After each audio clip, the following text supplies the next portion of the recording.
Yrittikö vuokranantajani huijata minua?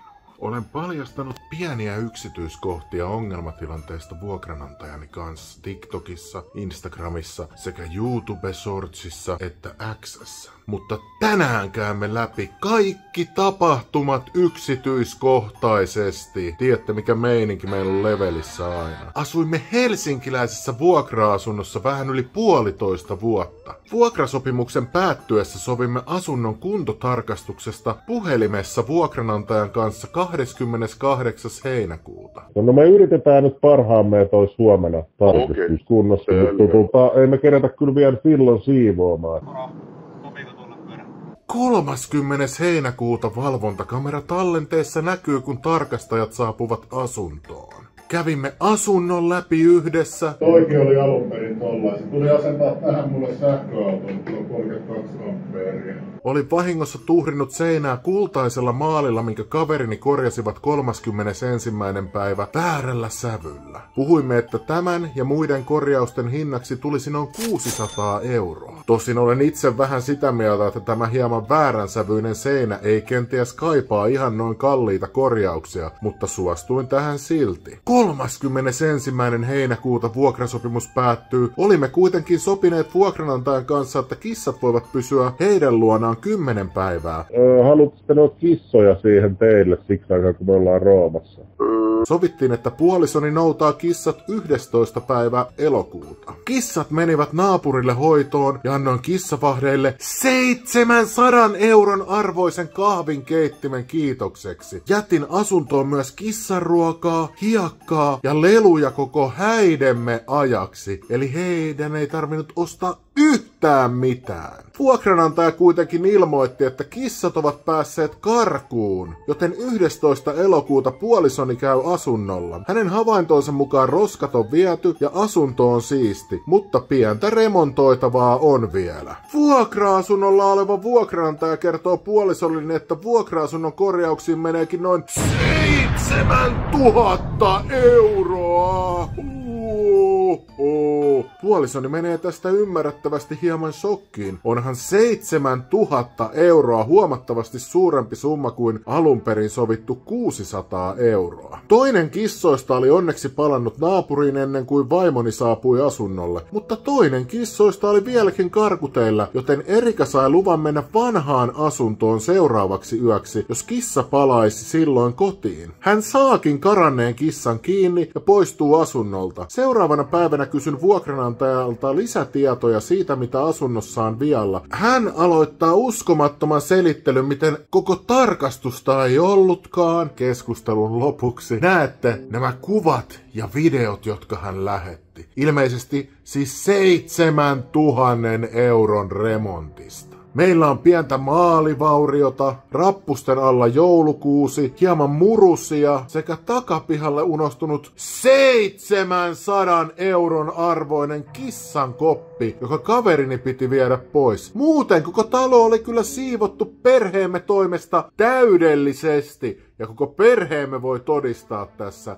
että näin juuri on tehty. Lisäksi asunnossa oli porattu reikiä esimerkiksi antennin johdolle ihan vuokranantajan omalla luvalla, mutta hän kehtasi valittaa näistä reiistä silti. Mielestäni maalivauriot eivät myöskään ole minun asiani, sillä maalin kuluminenhan on normaalia asunnon kulumista, jonka pitäisi mennä vuokranantajan piikkiin. Kuten varmaan huomaatte, niin suurin ongelma oli talolle unohtuneet tavarat. Nuo muruset nyt poimii laatikon pohjalta nopeasti, eivätkä nuo maalivauriotkaan paljon työtä vaadi. Luulin, että muutossa auttaneet ystäväni olisivat vieneet tavarat kaatopaikalle, mutta näin ei ollut kuitenkaan käynyt. Tämä tietysti on tavallaan minun oma vikani, vaikka jonkun muun tehtävä olikin kerätä nämä romut ja viedä ne kaatopaikalle. Itse en siis 31.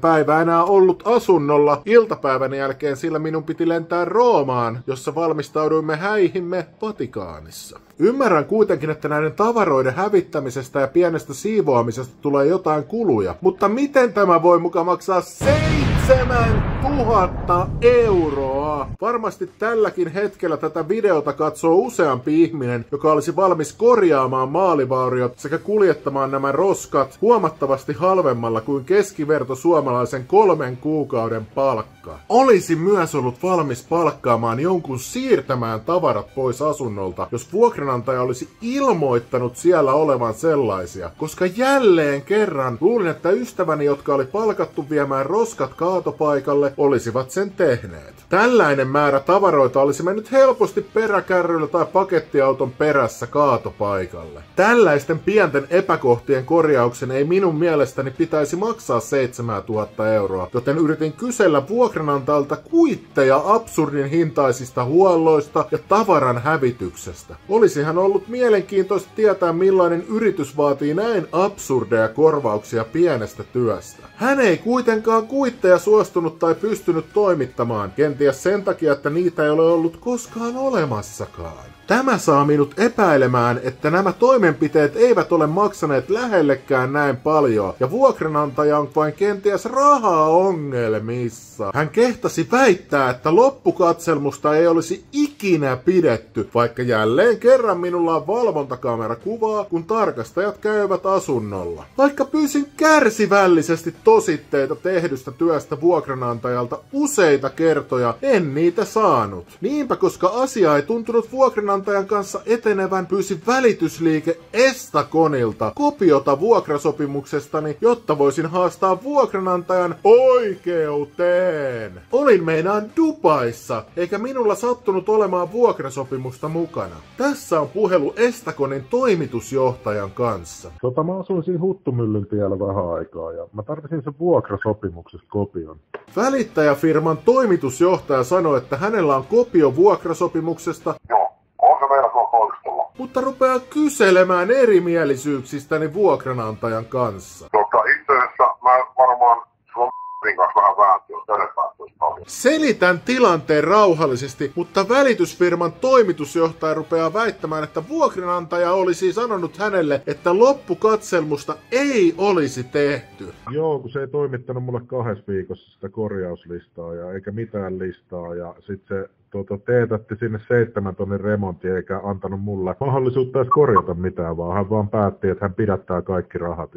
Mä taas sain sen tiedon niin kun tästä loppukatselmusta, niin hän useampaan otteeseen, kun mä sun pyysin ja tulitte sopinut siitä puhelimitse jotain, mutta ette koskaan päässyt. Ei, mulla on puhelu nauhalla, missä me sovitaan päivämäärät ja kaikki sen kanssa. Ja siis kun mä nauhoitan kaikki mun puhelut, niin musta ei voi väittää tollaisia asioita. Että... Miksi ette saanut sitä aikaiseksi se katselmus? Kyllä se katselmus oli siellä. Mulla on vielä kamerassa valvontakameravideo, missä ne katselmusmiehet kävelee sinne talon sisään. Te ette ole paikalla. Ei, minä olin paikalla ja heidän kanssa kävin ne kaikki läpi ja he sanoivat, että ainoastaan se ulkoseinä pitää maalata. Tämä on kuitenkin todistetusti väärää tietoa, sillä jälleen kerran minulla on klippi, missä sovin vuokranantajan kanssa asunnon tarkastuksesta. Sekä valvontakamera kuvaa, kun tarkastajat käyvät asunnolla. Yritän selittää tämän Estaconin toimitusjohtajalle useamman kerran. Estaconin toimitusjohtaja ei tunnu uskovan tai ymmärtämään minun puoltani asiasta, joten pyydän häneltä kohteliaasti, voisiko hän lähettää minulle kopion vuokrasopimuksesta, jotta voisin edetä asiassani. Tästä hän kuitenkin suuttuu ja rupeaa vittuilemaan ja lyö luurin korvaan. Sä oot nyt selvästi puolella, niin voitko nyt toimittaa sen sopimuksen mulle, niin mä pistän sen nyt käräjäoikeuteen tämän jutun. Sä oot lain velvoittamana, sun on toimitettava se mulle. Mä voin sanoa, että toimitan sen aikana, mutta mä en nyt tykkää sun asenteesta. Miksi sä mulle sit räytsää? Koska sinä otat tuosta... Voit sä kuunnella mua vai lopetetaan saman tien tää puhelu? On hyvä, selvä. Sain siis Estaconin toimitusjohtajalta todella huonoa asiakaspalvelua. Tämä ei myöskään loppujen lopuksi ole välittäjäfirman ongelma, joten en ymmärrä, miksi he eivät voineet vain lähettää minulle kopiota vuokrasopimuksestani. Tämä on siis mitä on tapahtunut. En ole vieläkään saanut vuokranantajalta tositteita absurdin hintaisen kuuloisesta korjaustöistä. En ole myöskään saanut välittäjäfirmalta kopiota vuokrasopimuksesta. Suomen lain mukaan vuokranantajan kuuluu antaa vuokralaiselle mahdollisuus korjata asunnossa havaitut puutteet ennen kuin tilaa kalliita korjauksia vuokralaisen kustannuksella. Ilmoitus kuuluisi tehdä 2 viikkoa ennen kuin ryhtyy minkäänlaisiin toimenpiteisiin. Tässä tapauksessa vuokranantaja ei ollut ilmoittanut minulle asunnollani olleista tavaroista, koska olin menossa naimisiin, eikä halunnut häiritä. Vaikka minulla olisi ollut viikko aikaa ennen häitä palkata joku käymään asunnolla, noutamassa tavarat ja viemässä ne kaatopaikalle. Ja varmasti huomattavasti halvemmalla kuin tämä 7 000 euroa, mitä minulta vaaditaan. Lisäksi Suomen lain mukaan vuokranantajan kuuluu esittää todisteet kaikista toteutetuista huolloista ja korjauksista, jotka ovat vuokralaisen kustannuksella tehty. Näin ei kuitenkaan ole tapahtunut, sillä vuokranantaja ei vieläkään ole kyennyt todistamaan, miten asunnossa tapahtuneet huoltotoimenpiteet ovat voineet maksaa 7 000 euroa. Eihän se käy järkeen, että vuokranantaja voi vain keksiä jonkun summan päästään todistamatta lainkaan, että mitään huoltoja on edes tapahtunut. Koen, että minua kohtaan on käyttäydytty laittomasti ja äärimmäisen epäkunnioittavasti. Olen ollut vuokralaisena reilu, maksanut vuokrani ja jätin kämpän siistiin kuntoon muutamaa äärimmäisen pientä epäkohtaa lukuun ottamatta. Siksi onkin törkeää, että vuokranantaja vaatii tuhansien eurojen korvauksia mitättömästä työstä ilman todisteita siitä, että mitään työtä on edes tapahtunut. On myös mielestäni törkeää, että välitysfirma pitää vuokranantajan puolia, vaikka minulla on kovaa todistusaineistoa siitä, että vuokranantaja on toiminut epärehellisesti. Tämän asian piti olla tässä, mutta nyt välittäjäfirmalta tuli äärimmäisen törkeitä väitöksiä tekstiviestitse. Käydäänpä näitä läpi hieman. Ensin Estaconin toimitusjohtaja kertoo, ettei voi antaa vuokrasopimusta ruudulla näkyvistä syistä. Tämä voi hyvinkin olla mahdollista, mutta on hyvin epäilyttävää, että edellisessä puhelussani Estaconiin minulta ei pyydetty mitään tällaista. Ei ollut edes mitään puhetta siitä, että minun pitäisi tunnistautua vahvemmin, vaan minun uskottiin olevan kuka väitän olevani pelkästään puhelinnumeron perusteella. Sen takia tämä vaikuttaakin nyt vastuun välttelyltä eikä oikealta käytännöltä. Miksi käytäntö ei ollut voimassa edellisen puheluni aikana? Keksittiinkö tämä käytäntö vain minua varten? Tämän jälkeen Estaconin toimitusjohtaja sanoo, että ei ole 29 vuoden aikana nähnyt huonompaan kuntoon jätettyä kohdetta. Mutta heti sen jälkeen väittää, että ei kuulemma ole kenenkään puolella. Tämä ei todellakaan ole puolueettoman miehen puhetta, vaan hän on äärimmäisen selvästi vuokranantajan puolella. Kuulostaa myös absurdilta, että hän ei olisi nähnyt huonompikuntoista asuntoa koskaan työurallaan. Olihan kyseessä melkein uusi asunto, jonka käytännössä ainoat viat olivat joulukuusi rappusten alla sekä roskat roskiksella. Kämppä oli muuten äärimmäisen siistissä kunnossa. Hän myös ilmoittaa, ettei ole valmis käymään juupas-eipäs keskustelua, koska ei ole tapauksessa osallisena. Tämänhän pitäisi olla itsestäänselvyys. En ymmärrä alun perinkään, miksi välittäjäfirma lähti ottamaan kantaa asunnon kuntoon, eikä vain tehnyt työtään ja välittänyt minulle kopiota vuokrasopimuksesta. Tämä tapaus on ottanut jo koomiset mittasuhteet ja vuokranantaja sekä välittäjäfirmat puhuvat itsensä pussiin kerta toisensa jälkeen.